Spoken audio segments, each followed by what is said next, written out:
In exercise 8D and the next two, in fact, so that means the last three that I've grouped for this chapter, there's nothing new. There are no new concepts. And in fact, they all touch on ideas that we've looked at before.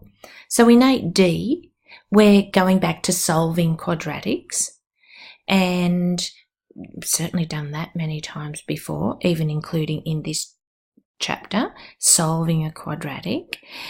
And the quadratics that we look at now may not look originally like a quadratic, but what we do is we turn them into something that we can see is a quadratic.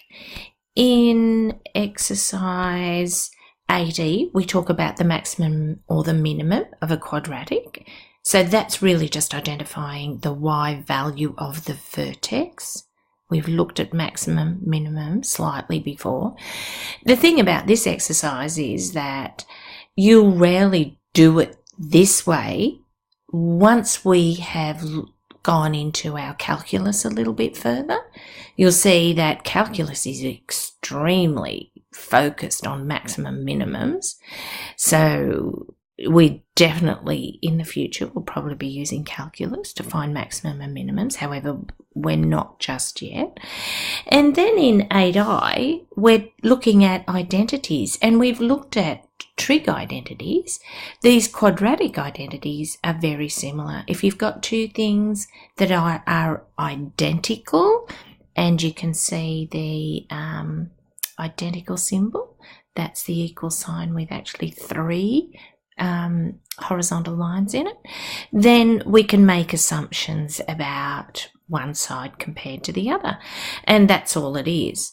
So like I said, nothing really new. Lots of algebra, and that's not a bad thing either, because you can never do too much algebra. Okay, so what are these equations that are reducible to a quadratic? Well, there's basically two situations. One is where, as you can see, x is in the denominator. You've got an x term in a denominator. So what you will do to take that x out of the denominator, you need to multiply by x. And once there's a single x term and you're multiplying it by x, you introduce an x squared. The moment you've got an x squared, you've got a quadratic.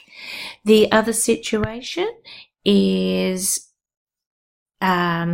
this sort of case where you've got a whole bracket squared, but you notice that your two brackets are exactly the same. So what you can actually do is replace that bracket with u, because it's exactly the same there. So you've got your u squared and your 4u minus 5, and that is a quadratic. And the last one is where your variable appears as a power, and you've got 2f, and then you've got 7 to the f. You just really got to examine these really closely, and I don't think there's any, there's nothing really to say about these except the pronumeral is in the position of the power or the index. You have the same base. Maybe that's a key. You see that this is a 7 and that's a 7. And so you can let u be this 7 to the f, and then you'll end up with u squared and just straight out u minus 6. I'd strongly encourage you to, when you get up to that exercise, to put some examples. Each question you come across in the exercise that's like this, make some small note about it. Okay, well, it wasn't my intention to talk about all three exercises, but if you want to continue, if you can get 8D done and you want to continue on, I'm sure you won't really, well, there's nothing new, so just be reassured of that. And it'll just be a matter of, like I've been saying for a while now, every question that you're given, you have to dig deep to find the technique that needs to be used. And yeah, some of the questions are mean in that you might be digging back a long way to actually identify the technique that you need. Okay, but let's have a look at these. I might just pause the video and write up the solution to this one and then come back and talk about it. So you can see multiplying through by the x gave me an x squared and a 6 and a 5x. Don't forget you're multiplying every individual term. Bringing the 5x across, putting an equal to 0, looking for two numbers that multiply to give +6, that add to give -5 will be two negatives, and x, you get that x is equal to 2 or 3. Let's have a look at the next example. So here it was the bracket was the common term or item in the expression. And so we're going to let u equal that a plus 3. So then we will solve for u, and then we'll come back. We must ultimately solve for a. Once we've solved for u, then we can use this statement to solve for a.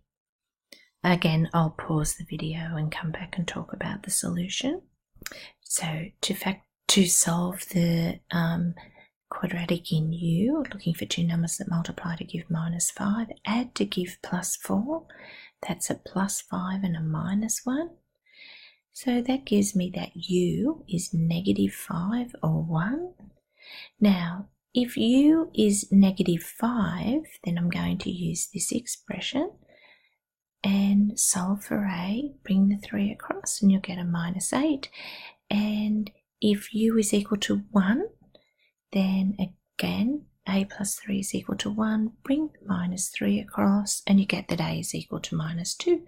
So we've got our two solutions. A is equal to -2, and a is equal to -8. Now, like it says, a similar technique has been used for this one, and we would solve for u squared plus u minus 6, which is u plus 3, u minus 2, we'll give a +1, and -6 is equal to 0. So u is -3 and 2. Therefore, we know that 7 to the f is -3. Now, if we take the log of a number to the given base, so we want to know what base 7, so we want the log of -3 to the base 7 will be equal to f. Now, I don't know how many of you will remember that you can't take the log of a negative number. If you think about the graph of log, so this is the graph of y is equal to the log of x, and you only get this graph. So you can see that there is no log value for a negative x. If you think about the graph, it supports the concept that you can't take the log of a negative number. So there's no solution to that. And what was the other one we had? Log to base 7 of 2 is f. And yeah, we'd have to use change of base. We could just leave our answer like that. I'll stop the video there and do the examples in another video.